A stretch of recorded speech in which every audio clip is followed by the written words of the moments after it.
இருந்தும் கூட நம்முடைய சொந்தங்கள் வந்திருக்கிறார்கள். எத்தனையோ சிரமங்களை தாண்டி, வாகனங்கள் சிரமம், போக்குவரத்து சிரமம், இவற்றையெல்லாம் தாண்டி தமிழ்நாட்டில் உள்ள அனைத்து ஊர்களில் இருந்தும் வந்திருக்கும் அனைத்து சொந்தங்களுக்கும் ஒற்றுமையாக இங்கே உங்களை பார்ப்பதில் மிகுந்த மகிழ்ச்சி, அதைவிட மிகுந்த பெருமை. எப்பொழுதுமே நம்முடைய வீட்டு பெருமையை பேசுவதென்றால் எல்லோருக்கும் பிடிக்கும். நம் பிறந்த வீட்டு பெருமையை பேசுவதென்றால் மிகவும் பிடிக்கும், கொள்ளை மகிழ்ச்சி. அதைத்தான் நாம் இன்று செய்து கொண்டிருக்கிறோம். நம்முடைய பாட்டன், நம்முடைய முப்பாட்டனுடைய பெருமையை பேசி மகிழ்ந்து கொண்டிருக்கும் நாள்தான் இன்றைய சித்திரை முழுநிலவு நாள். நம் முன்னோர்கள் இல்லை என்றால் நாமும் இல்லை. அது எந்த அளவு உண்மையோ அதே போல் நாம் இல்லை என்றால் நம் முன்னோர்களும் இல்லை. ஏனென்றால் நம் முன்னோர்களின் பெயரை சொல்ல நீங்களும் நாமும் மட்டும்தான் இருக்கிறோம். வேற யாரோ நம் முன்னோர்கள் பெயரையோ, அந்த தியாகிகள் பெயரையோ, அந்த வள்ளல்கள் பெயரையோ, அந்த ராஜாக்களின் பெயரையோ, ராஜாதி ராஜாக்கள் பெயரையோ சொல்லவே மாட்டாங்க. சொல்லவும் தயங்குவாங்க, மறந்தும் போயிடுவாங்க. அந்த முன்னோர்களான ராஜாதி ராஜாக்களுடைய பெயரை சொல்வதற்கு நாம் மட்டும்தான் இருக்கிறோம். அதனால நாம் தான் நம் முன்னோரை இன்னும் கூட நினைவில் வைத்திருக்கிறோம். இந்த மாநாட்டு திடல், திருவிடந்தை திடல், நித்திய கல்யாண பெருமாள் கூடிக்கொண்டிருக்கும் இந்த திடலில் இந்த மாநாடு சிறப்பாக நடந்து கொண்டிருக்கிறது. அந்த திடலில் எதிரில் இருக்கும் இந்த நிலம் இருக்கிறதே, அது ஆயிரங்காணி ஆளவந்தார் நாயகருடைய நிலம். 1300 ஏக்கரை கோவிலுக்கும் மக்களுக்கும் தானமாக வழங்கிய ஆயிரங்காணி ஆளவந்தார். அந்த இடத்தில் கடல் நீரை குடிநீராக்கும் திட்டம் ஒன்று நடைபெற்று கொண்டிருக்கிறது நீண்ட காலமாக.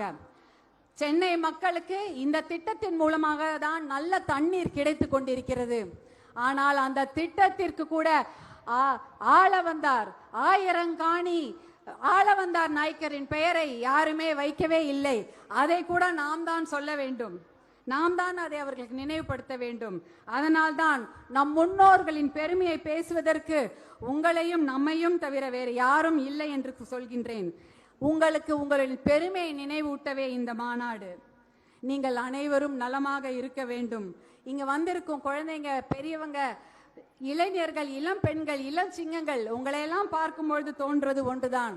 மது, போதை, கஞ்சா, குடி, இந்த எந்த பழக்கமும் இல்லாம உடல் நலத்துடன் மன நலத்துடன் நீங்கள் ஆரோக்கியமாக இருக்க வேண்டும். அதற்கு நல்ல படிப்பு வேண்டும். இன்றைய சூழ்நிலையில் படிப்புக்கு நிறைய பணம் இருந்தாதான் படிக்க முடியும். வேலை வாய்ப்பு என்பது மிகவும் கம்மி. நல்ல வேலையும் கிடைப்பதில்லை. அரசு வேலை என்பது இல்லவே இல்லை.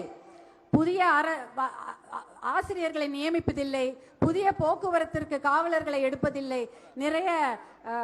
நிறைய விஷயங்களுக்கு ஆள் பற்றாக்குறை அரசு துறையில் இருக்கிறதுனால அரசு வேலை என்பது இல்லை. இதற்காகத்தான் இடஒதுக்கீடு நாம் கேட்டுக்கொண்டிருக்கின்றோம். இந்த நிலைமை நீடிக்க கூடாது. நீங்கள் எல்லாம் நன்றாக படிக்க வேண்டும், நல்ல வேலையில் அமர வேண்டும், சுய தொழில் செய்ய வேண்டும். ஏதாவது ஒரு படிப்பையும் மீறி ஒரு தனித்திறமைகளை வளர்த்து கொள்ள வேண்டும். முனைப்புடன் செயல்பட்டால் கண்டிப்பாக நல்ல எதிர்காலம் இருக்கின்றது. உங்களை எல்லாம் பார்க்கும் பொழுது உங்களை எல்லாம் சிங்க பெண்களே என்று சொல்வதா இல்லை இளஞ்சிங்கங்களே என்று சொல்வதா என்று தெரியவில்லை. இருந்தாலும் என் குழந்தைகளை எப்படி சொல்வேனோ அதே போலதான் சொல்கிறேன்.